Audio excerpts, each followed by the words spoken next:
NCERT वर्ग 7वीं chapter 1.1 लेकर के आए हुए हैं। देखते हैं इसमें जो है सबसे पहले जो 1.1 में है, तो इसमें जो है हमें संख्या रेखा के बारे में जानकारी रखनी पड़ेगी।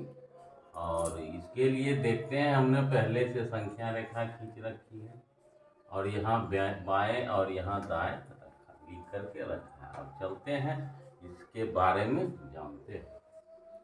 सबसे पहले बात है कि संख्या रेखा जो खींचे हैं, ये जो अंक दिख रहे हैं ये अनंत तक जाएंगे। ये दोनों ओर बढ़ा सकते हैं, इसको जहाँ तक जाने हैं वहाँ तक चल जाते हैं।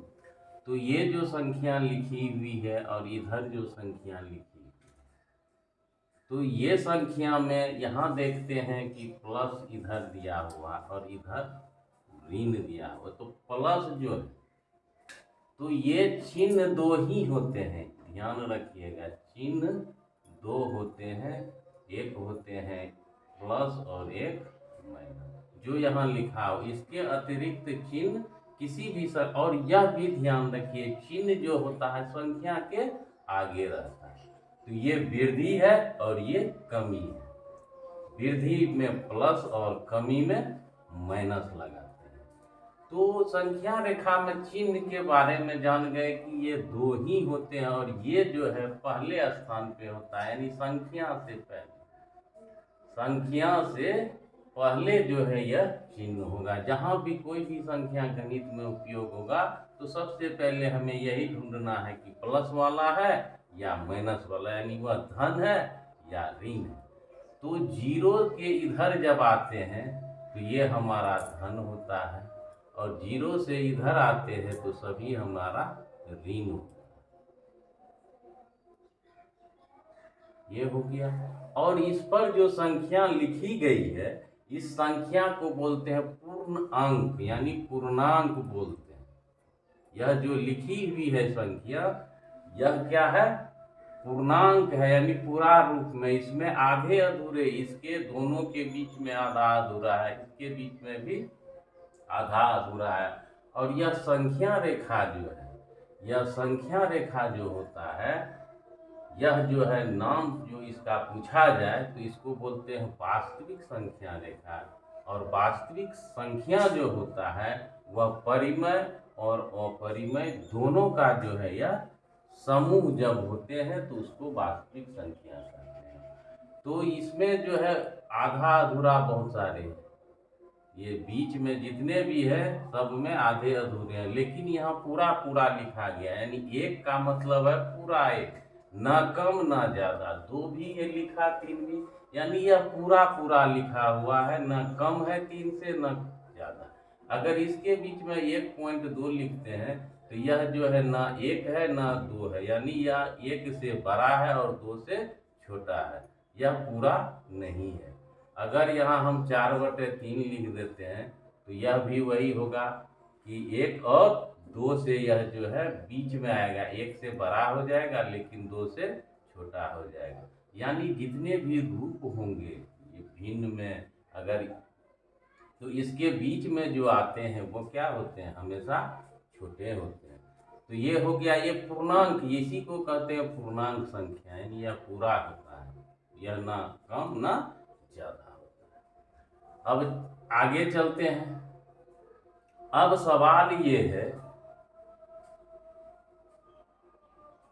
कि इधर दायां और इधर बायां कौन लिखा, क्यों लिखे, किसके कहने पे ये लिखा गया? ये दायां बायां कहाँ से आता है? तो सीधी सी बात है, दायां और बायां जो होता है, बायां और दायां, यह मानव जाति के लिए होता है। बायां दायां किसी के लिए नहीं आता है संसार में। यह बायां दायां जो है यह केवल मानव जाति के लिए ही होता है। और तो अब यहाँ पे अगर जीरो है तो जीरो यहाँ खड़ा हुए, अगर इस ओर आ रहे हैं तो ये मेरा दाहिना हाथ है, तो दाईं ओर जा रहे हैं, इधर जा रहे हैं तो दाहिने हाथ की तरफ जा रहे हैं। अगर इधर जा रहे हैं तो बाईं हाथ की ओर आ रहे हैं। यानी अपने आप को अगर ऐसे करते हैं तो ये बायां हो जाता है, ये दायां हो जाता है। तो यानी स्वयं का ही यह बायां दायां होता है, इसको रटने की जरूरत नहीं। आप भी अगर आपका ये अगर ये पेपर है और इसमें अगर दो भाग करते हैं तो अपना हाथ इधर रखिए, एक इधर रखिए, तो ये दायां हो जाएगा, ये बायां हो जाएगा। जहां भी आप दाएं बाएं बनाए तो स्वयं का ही बनाए। अगर आपसे पूछा जाए आपके बाएं कौन है या दाएं कौन है, तो आप अपना हाथ को देख करके बता सकते हैं मेरे बाएं कौन है और दाएं कौन। आप कहीं जाते हैं तो कोई कहता है, पता पूछते हैं तो कहता है आगे जाइए, आगे से बाएं मुड़ जाइएगा, तो वहाँ कहीं बाएं थोड़ो लिखा है। अब स्वयं का बायां दायां तो वहाँ देखेंगे बायां हाथ किस ओर है, उस ओर हम लोग घूम जाते हैं। तो बायां दायां स्वयं का होता है। या किसी व्यक्ति से संबंधित पूछा जाएगी कि रीता के बाएं और दाएं कौन है या गीता के बाएं दाएं कौन है, तो उस वक्त जो है अपना विपरीत देखेंगे। अगर उसके सीध में है तो उसी के सीध के अनुसार बोलेंगे, लेकिन अगर वो आमने सामने है तो उसके विपरीत देखना पड़ेगा और स्वयं का विपरीत जो है उसका जवाब होगा। तो यह केवल मानव जाति का, और यहाँ जो काम होगा वह स्वयं का बायां दायां होगा। या कभी भी आप काम कीजिएगा पेपर पे तो बायां दायां स्वयं का हमेशा लिखिएगा। तो ये हो गया बायां दायां।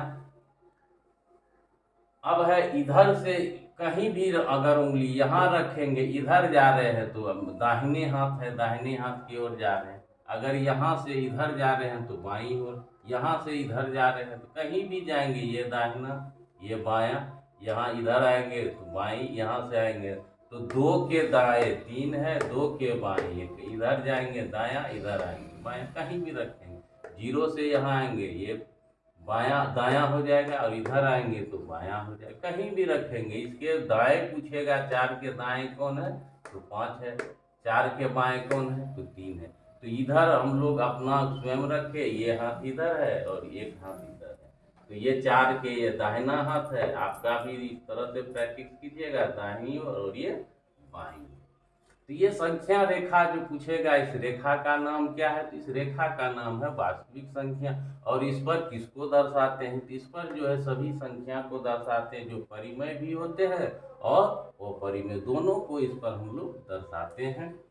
परिमेय व परिमेय आगे कक्षा में है, उसमें देखेंगे। अब कहता है कि प्रश्न है इसमें कि ये शून्य में देखिए ना जोर है ना, यानी ना धन है ना ऋण है, कोई चिन्ह नहीं लगा। अर्थात यह जो शून्य होता है, यह जो होता है धन और ऋण से मुक्त होता है, इसका कोई भी चिन्ह नहीं होता है। ये पूर्णांक है, लेकिन यह ऐसा पूर्णांक है जो न धन चिन्ह को धारण करता है न ही ऋण चिन्ह को। तो वही है शून्य, कौन सा पूर्णांक है, तो शून्य जो है हमारा न धन है न ऋण, इसमें कोई आगे में इसका चिन्ह नहीं लगा हुआ। अब कहता है शून्य के बाद की संख्या किस क्रम में। अब देखिए शून्य के बाद यह जो है आए, एक से जो है दो हुए, दो से तीन, इस तरह से जो, तो ये बढ़ते जाता है। तो शून्य के बाद की संख्या का अगर क्रम देखते हैं तो यह आरोही क्रम या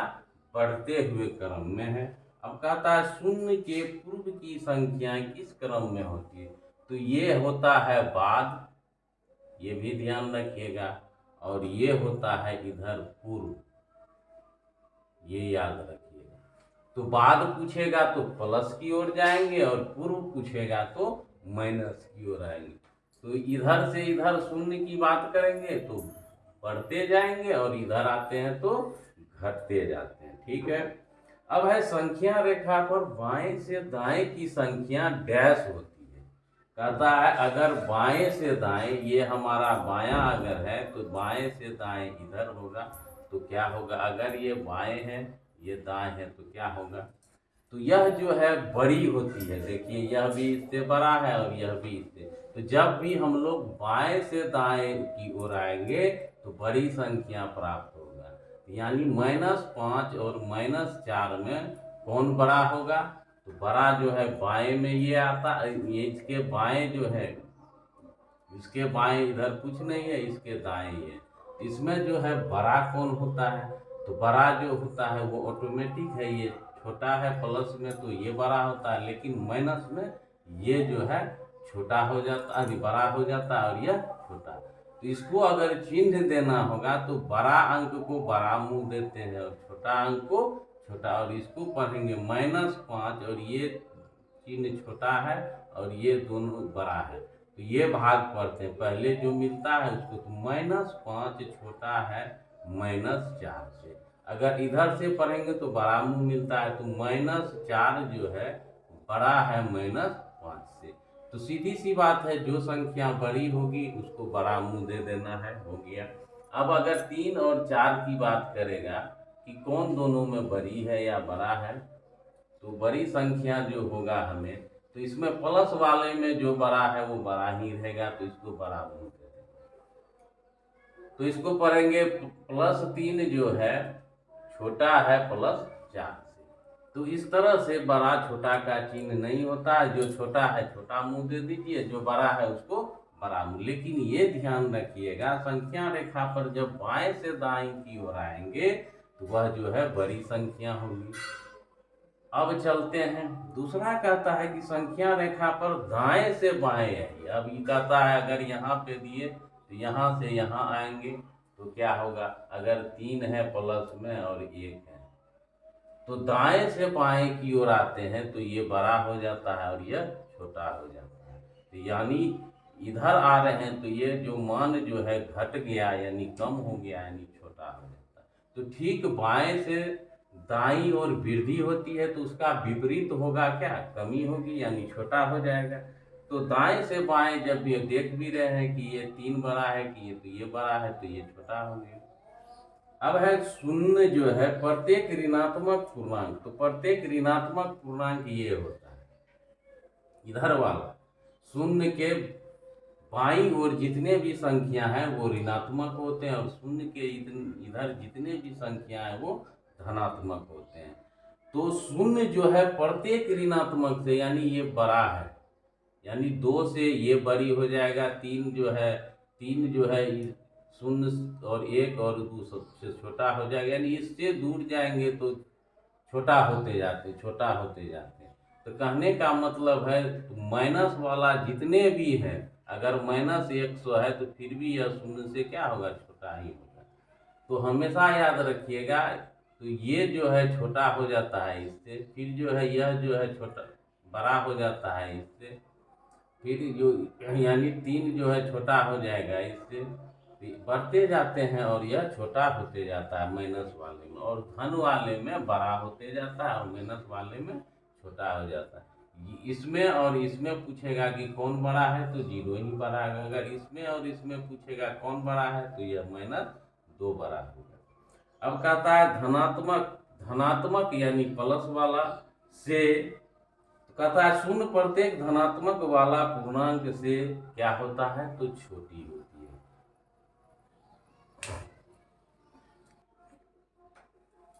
अब है कि योगात्मक प्रतिलोम या योज प्रतिलोम, यह क्या चीज है, योगात्मक प्रतिलोम या योज प्रतिलोम। तो अगर किसी भी संख्या के बारे में पूछा जाए कि उस संख्या का योज प्रतिलोम या योगात्मक प्रतिलोम क्या है, तो उस संख्या के लिए सिर्फ चिन्ह का परिवर्तन करते हैं।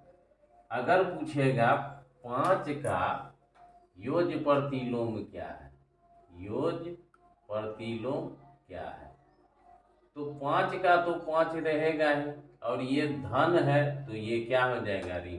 कोई भी संख्या है, हम लोग संख्या रेखा पर देखते हैं कि पहला स्थान जो है चिन्ह का होता है और दूसरा जो है संख्या, तो इसको नहीं भूलिएगा। पहले मुलाकात हमको चिन्ह से होता है, तब संख्या से होता है, ये कभी नहीं भूलिएगा। जब भी सवाल बनाइएगा या कोई चीज कर रहे हैं गणित में, तो सबसे पहले ये जरूर भूलिएगा।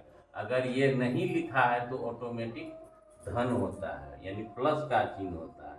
माइनस हमेशा आपको दिखेगा, ये हमेशा दिखेगा, ये हमेशा दिखाई देता है। अगर ये नहीं दिखा तो समझ जाइए कि प्लस है, अगर ये दिख रहा है तो वो डिफिनिटली माइनस होगा, लेकिन अगर यह नहीं दिख रहा है कहीं भी तो समझ जाइए किसी संख्या का आगे ये नहीं लगा है तो समझ जाइए वह क्या है, वो प्लस में ही होगा। तो अगर पूछा जाए 10 का योग प्रतिलोम क्या है तो 10 का तो 10 रहेगा ही, चिन्ह ये प्लस में है तो माइनस में हो जाएगा। अगर पूछेगा -25 का योग प्रतिलोम क्या है तो योग प्रतिलोम हो गया, आपको विपरीत चिन्ह लेना, प्रतिलोम तो 5 है यदि 25 है तो चिन्ह माइनस है तो ये चिन्ह प्लस हो जाएगा। तो यहाँ कुछ नहीं, माइनस नहीं दिख रहा है तो ऑटोमेटिक यह क्या है, प्लस में है। तो ये योज्य प्रतिलोम हो गया। अब कहता है कि एक धनात्मक पूर्णांक को जोड़ते हैं तब किस ओर चलते हैं। अगर यहाँ धन जोड़, यहाँ अगर देखते हैं -3 में अगर धन 2 जोड़ देते हैं तो किस ओर जाएंगे। तो ये देखिए, ये जो है क्रिया जो है जब गुना भाग नहीं रहेगा तो समझ लीजिए कि हमको स्वयं ढूंढना पड़ता है यह जोड़ है कि घटा है, वह चिन्ह बताता है। इससे पहले माइनस है और इससे पहले तो चिन्ह विपरीत है, अलग है, तो यहाँ घटाव का क्रिया होगा। तो बड़ा में से हमेशा छोटा को घटाते, ये चिन्ह बताया कि हमको घटाइए, हम दोनों अलग है, नहीं मिल सकते। हम माइनस वाले हैं, ये कहता है हम प्लस वाले, ये तो कहता है हम लोग, तो बड़ा कहता है बड़ा में से ही घटेगा, तो बड़ा कहता है मेरा चिन्ह लेना होगा। कहा ठीक है, तो -1 देखिए धन जब किए माइनस वाले में तो हम यहाँ पहुँच गए, यानी बाएं से दाएं की ओर चल गए। तो वही कहता है एक धनात्मक पूर्णांक को जोड़ते हैं तो किस ओर जाते हैं, तो हम लोग दाईं ओर जाते हैं। कहीं भी जोड़ करके आप देख लीजिएगा, अगर यहीं पे अगर -2 है +5 करेंगे तो इसमें देखिए क्या होता है। तो ये चिन्ह बताएगा, पहले संख्या में चिन्ह से मुलाकात हुआ, यानी ये टुकड़ा कर लीजिएगा, संख्या रेखा पे हमने इसी को पहचाना है और यही हमारा काम करेगा। तो ये -2 है, ये +5 है, चिन्ह ये प्लस में है और ये माइनस में। अब ये दोनों का चिन्ह जो है विपरीत है, अलग है, तो ये घटा का काम होगा। तो 5 में से ही 2 को घटाएंगे, हमेशा बड़ा में से घटाएंगे तो 3 होगा। अब ये 5 कहता है मेरा चिन्ह दो क्योंकि तुम हमसे घटा है, तो ये जो है प्लस है तो ऑटोमेटिक है, माइनस नहीं दिख रहा है तो यह प्लस हो गया। तो किस ओर गए हम लोग, यहाँ थे, यहाँ से यहाँ पहुँच गए, यानी बाएं से दाएं की ओर गए। अब कहता है अगर एक ऋणात्मक पूर्णांक को जोड़ते हैं तो अब किस ओर चलते हैं। अगर ऋणात्मक पूर्णांक को जोड़ेंगे, अगर -2 लिए और प्लस जो है ऋणात्मक, यहाँ पे हम लोग 1 ले लेते हैं, या यहाँ पे है चलते हैं तो प्लस गुना माइनस, ये गुना होता है, प्लस गुना माइनस, -2 -1, ये समान चिन्ह है, 2 के लिए ये माइनस है और 1 के लिए ये माइनस। तो संख्या रेखा पे -2 ये दोनों एक साथ आ गया, ये देखिए -2 यहाँ है, -1 दे दिए। अब ये जो है समान चिन्ह वाला, ये इधर जोड़ का काम होता है, इधर भी जोड़ का काम, तो जोड़ वाले को जोड़ते हैं तो जोड़ का चिन्ह देते हैं, माइनस वाले जुड़ते हैं तो माइनस का चिन्ह देते हैं। तो ये चिन्ह बताता है, तो माइनस रख दिया, ये दोनों जुटेगा क्योंकि दोनों समान। तो देखिए -3 पे तो किस ओर आए, तो हम लोग जो है यहाँ पर थे, यहाँ से जो है यहाँ आ गए, अर्थात बाईं ओर आए। कहने का मतलब है जब धन पूर्णांक का ऐड करते हैं तो हम लोग दाईं ओर जाते हैं, और जब ऋण पूर्णांक को ऐड करते हैं हम लोग बाईं ओर जाते हैं। अब है जोड़ का नियम कहाँ से आता है ये देखते हैं। अब कहता है दो धनात्मक पूर्णांक का योगफल क्या होता है, दो धनात्मक पूर्णांक का योगफल। चलिए धनात्मक पूर्णांक यहाँ से यहाँ तक आएगा, अगर माइनस, अब ये ले लेते हैं +3 और ये ले लेते हैं +2, ये दोनों साथ हो गया। अब इसका जो है यहाँ जोड़ होता नहीं है, हम लोगों को ढूंढना पड़ता है। अब देखिए ये संख्या रेखा पे ऐसा था और ये ऐसा था, दोनों एक साथ आए। अब ये चिन्ह अगर समान मिल जाए तो जोड़ दीजिए, चाहे प्लस वाले को जोड़ते हैं तो प्लस का चिन्ह देते हैं, और माइनस वाले समान, देखिए ये जोड़ का काम इसमें होता है और जोड़ का काम इसमें होता है, हमेशा याद रखिएगा। तो ये जो है तो चिन्ह बताया, जुड़ जाइए, कहा चिन्ह में हेरा फेरी नहीं होगा, तो 3 2 5 हो जाएगा, चिन्ह प्लस है, इसका भी और इसका भी तो सही होगा। अब इधर करते हैं -2 और -3 लेते हैं, तो ये भी अब देखिए ये भी समान चिन्ह है, तो कहा जुड़ेंगे, क्योंकि ये संख्या रेखा पे -2 है और ये संख्या रेखा पे -3 है। तो जोड़ का काम यहीं से शुरू होता है, याद रखिएगा। माइनस वाले हैं तो एक साथ में, अगर गुना भाग की क्रिया नहीं है तो केवल माइनस प्लस दिख रहा है तो वहाँ पे या तो जोड़ होगा, या केवल माइनस माइनस वाले को एक साथ करेंगे तो जोड़ देना। तो ये चिन्ह जो है हमारा आ जाएगा 3 2 5 हो जाएगा। अब देखिए चिन्ह चिन्ह प्लस जब भी करते हैं तो ये सबका चिन्ह एक होता है, तो माइनस माइनस माइनस ये। तो वही कहता है जब धनात्मक पूर्णांक का योगफल हमेशा कौन सी संख्या होती है, तो धनात्मक ही हुआ। देखिए ये धनात्मक का योग किए तो ये धनात्मक ही आया, हमेशा यही जोड़ है, ये योगफल जो है योग होता है। तो अगर 10 और 5 को जोड़ते हैं तो इसके चिन्ह प्लस है, तो ये देखिए धन है तो धन आएगा ही और दोनों जुट जाए। अगर यही ऋण करेंगे तो ये भी जुटेगा, ऋण है तो ऋण, और 10 5 15 है तो दोनों सही है। देखिए जोड़ में ये चिन्ह जोड़ने के बाद ये चिन्ह मिलना चाहिए, तो पूर्णतः सही है। अब कहता है दो ऋणात्मक का योगफल क्या होगा, धनात्मक का योगफल धन संख्या देगा और ऋणात्मक का योगफल ऋण संख्या देगा। यही जोड़ है, यही याद रखना है आपको। जब भी जोड़िएगा तो प्लस माइनस में घटा, अगर इसको पलटा पलटी कर दें, इसमें से इसको लिख देंगे, अगर +3 में ये -2 लिख देंगे तो इसमें जो क्रिया होगी ऑटोमेटिक बन गया। ये यहाँ हमको बोलना नहीं पड़ा कि यह जोड़ होगा कि घटा होगा। देख लीजिए ये चिन्ह बताएगा, चिन्ह कहता है हम अलग है तो घटेगा, तो चिन्ह बड़ा का देते हैं, घटाते भी हैं बड़ा से, तो चिन्ह बड़ा का 3 है तो प्लस आएगा ही, 3 में से 2 घटाएंगे 1 आएगा। बराबर के तुरंत बाद चिन्ह लिखें या न लिखें ऑटोमेटिक यहाँ प्लस आ जाता है। तो कहने का मतलब इसमें आएगा तो माइनस हो जाएगा, यानी घटा का कम होगा, और बड़ा में से घटाता। अगर ये माइनस माइनस वाला है तो ये जोड़ का कम होगा, और इसमें भी किसका कम होगा, जोड़ का। धनात्मक जुड़ता है तो धनात्मक पूर्णांक देता है, और ऋणात्मक जुड़ता है तो ऋण पूर्णांक। ये अहम चीज है, इसको हमेशा ध्यान में रखिएगा। अब चलते हैं आगे की ओर, देखते हैं क्या है। अब यहाँ पे जोड़ के कुछ नियम है। एक है समवृत्त गुण, योग का समवृत्त गुण, और एक है क्रम विनिमय गुण, और एक है साहचर्य गुण।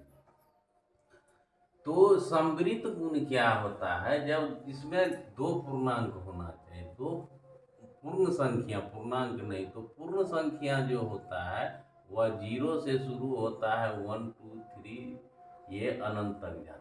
कहता है दोनों पूर्ण संख्या यानी धनात्मक होना चाहिए शून्य सहित। ये जो है समवृत्त में हमको क्या चाहिए, शून्य सहित क्या चाहिए, धनात्मक संख्या, और इसमें ऋणात्मक संख्या नहीं चाहिए, ऋणात्मक नहीं चाहिए, ऋणात्मक संख्या इसके लिए वर्जित है, ये समवृत्त गुण है।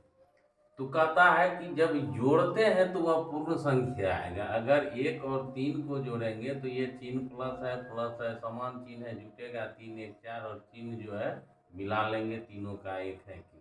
अब देखिए ये भी पूर्ण संख्या आ गया, तो यानी ये भी पूर्ण संख्या, ये भी पूर्ण संख्या। कहता है जब 2 पूर्ण संख्या को जोड़ेंगे, अब पूर्ण संख्या ही आएगा, तो उसको ही बोलते हैं समवृत्त गुण।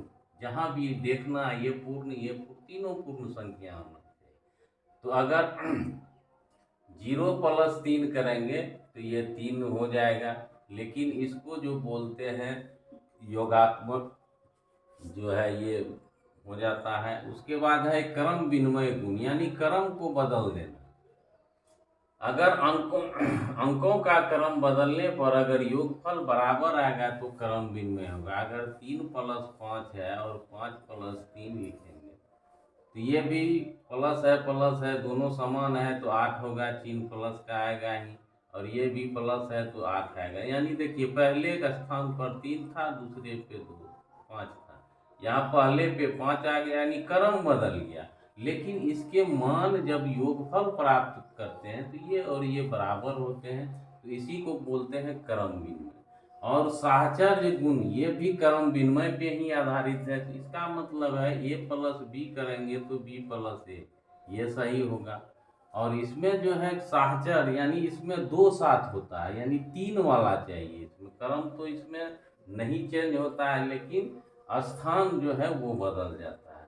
अगर 3 है प्लस है, अगर ये 5 जोड़ 2 किए बराबर जो है, उसके बाद 3 जोड़ 5 किए और इसको अलग कर दिया। अब देखिए 3 अकेला था, ये दोनों साथ था। अब क्या किए, ये दोनों को साथ कर दिए उधर और इसको अलग। तो इस प्रकार का जो योग होता है, तो ये साहचर, ये साथ है तो साहचर जो हो गया, यानी साथी को चेंज करना। यानी इसमें 2 वाले पे, यानी 2 वाले पे ये क्रम विनिमय होता है, 2 से अधिक वाले पर ये हम लोग साहचर्य बोलते हैं। तो इसको अगर सरल करेंगे तो 3 प्लस ये 5 प्लस है जुटेगा ही 7 प्लस गुना प्लस प्लस होगा 3 प्लस 7, दोनों प्लस धनात्मक का योग धनात्मक ही होता है, 10 देंगे, दोनों धन है। अब इधर करते हैं तो ये होगा धन है, ये भी प्लस 2 है, तो ये जो है प्लस गुना प्लस प्लस हो जाएगा, तो 8 प्लस 2 ये भी 10।